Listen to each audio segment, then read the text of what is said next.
Souffrir d'une sclérose latérale amyotrophique, c'est chaque jour un peu plus s'enfoncer tout au fond de son corps et perdre aussi progressivement sa capacité à se dire, à s'exprimer et à être tout à fait soi, c'est-à-dire à se positionner comme on le voudrait, de manière souple et adaptée dans le lien à l'autre.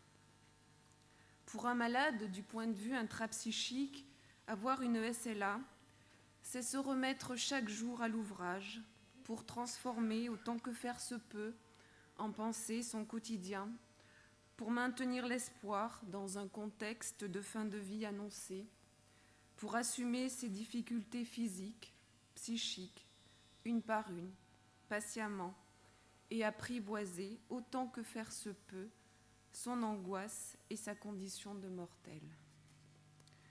Comment, avec une telle maladie, rester debout sans chavirer, malgré l'immense difficulté d'être soi?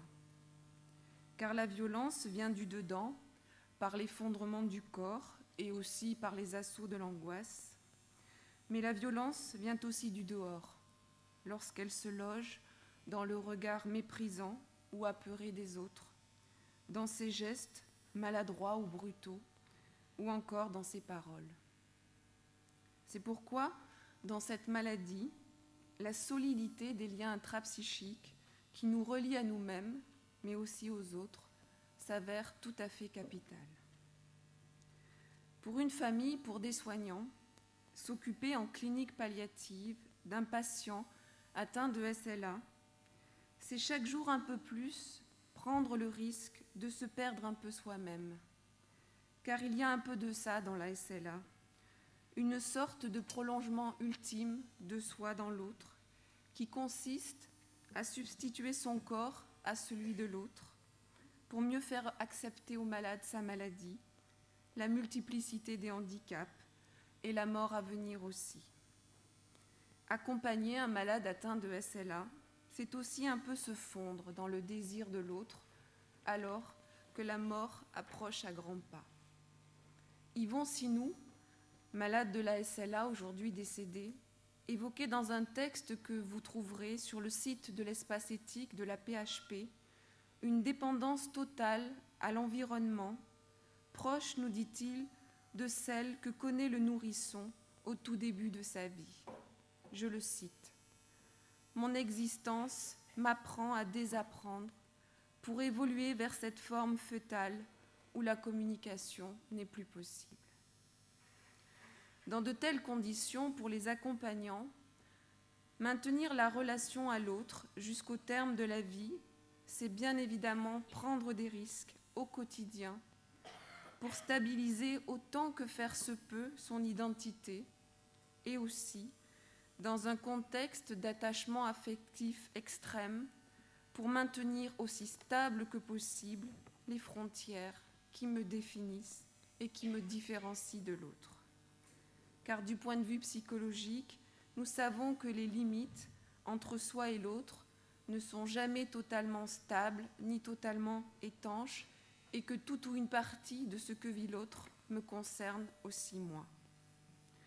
Dans un tel contexte, si je n'y prends garde, la dépendance de l'autre peut venir s'inscrire dans mon corps à moi, physiquement, psychiquement, ce qui fait que progressivement, le corps de celui qui part devient un peu aussi mon corps à moi.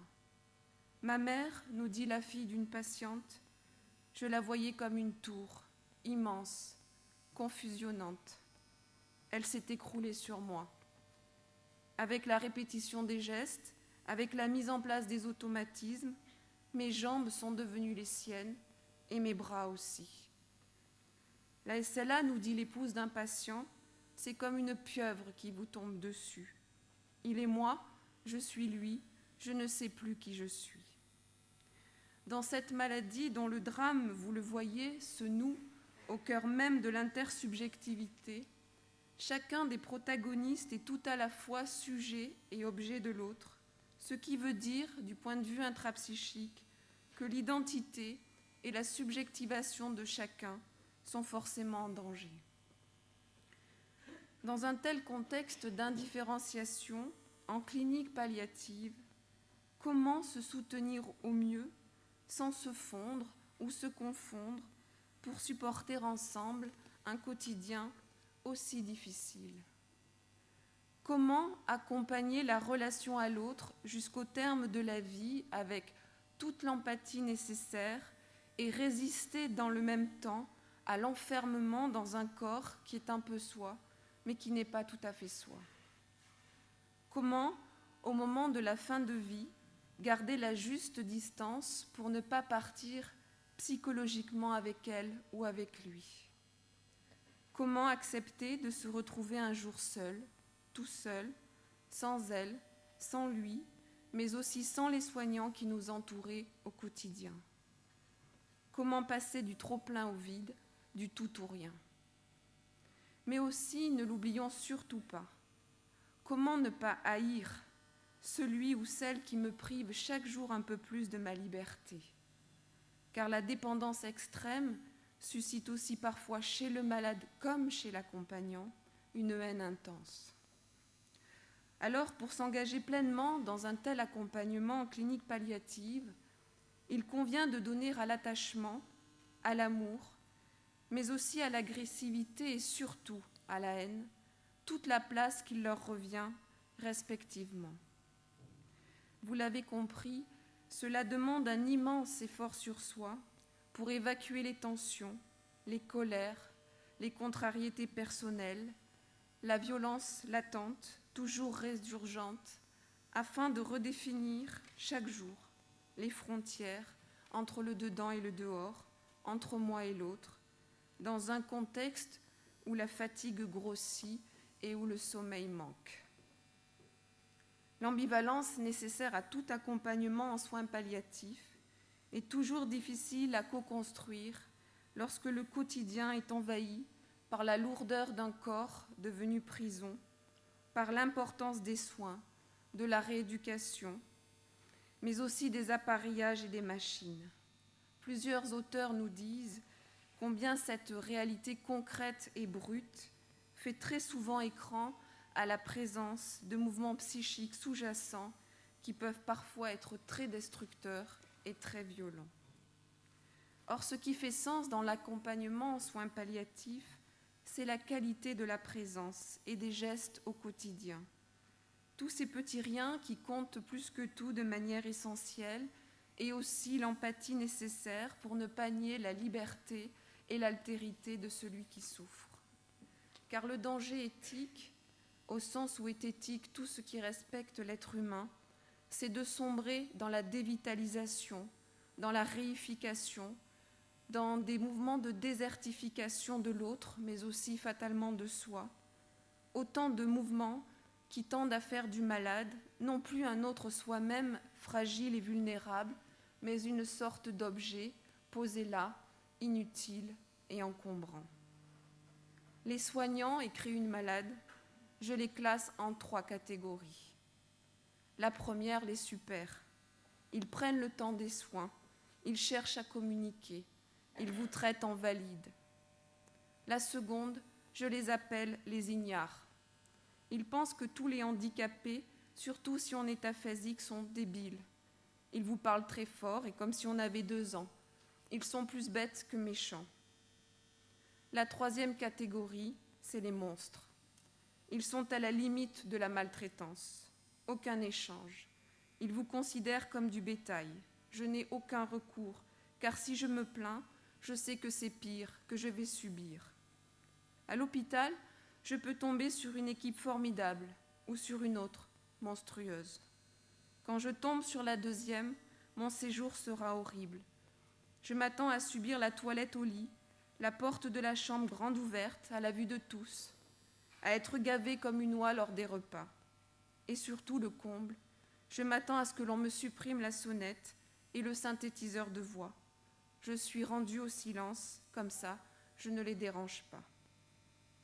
Les soignants qui font des soins palliatifs connaissent bien ces mouvements contradictoires d'amour et de haine qui sont logés au plus profond de nous-mêmes et qui nous conduisent parfois à devenir des monstres.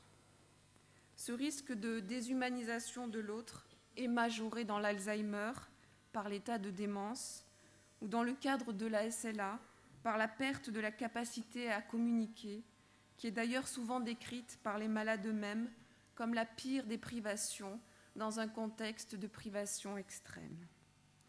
Je voudrais dire ici combien les maladies neurodégénératives comme l'Alzheimer ou la SLA, mais aussi les autres affections qui nous privent brutalement de nos fonctions motrices, psychiques, comme les AVC, les hémorragies intracérébrales, les traumatismes crâniens, combien toutes ces affections neurologiques amènent les patients, les familles, les soignants aux frontières de ce qui est pensable, de ce qui est partageable, de ce qui est symbolisable ou subjectivable, et combien ces maladies, du point de vue intrapsychique, nous obligent, nous soignants, à des identifications douloureuses que l'on peut parfois éprouver comme totalement déshumanisantes. Il n'est pas rare, dans l'intimité des consultations, d'entendre un soignant ou une famille évoquer cette déshumanisation de soi et en avoir véritablement peur. Alors pour conclure cet exposé, je voudrais rappeler ici qu'il n'est pas tout à fait inutile de créer des postes de psychologues cliniciens dans les services de médecine, car il y a, me semble-t-il, une véritable éthique de la psychanalyse, notamment lorsqu'elle nous invite, nous soignants, à réfléchir sur cette clinique de l'extrême, lorsqu'elle nous aide à mettre en lumière toute la complexité de ces situations et qu'elle éclaire la dimension inconsciente, forcément contradictoire et ambivalente, que nous allons devoir affronter au quotidien pour maintenir la relation à l'autre jusqu'au terme de la vie. Je vous remercie.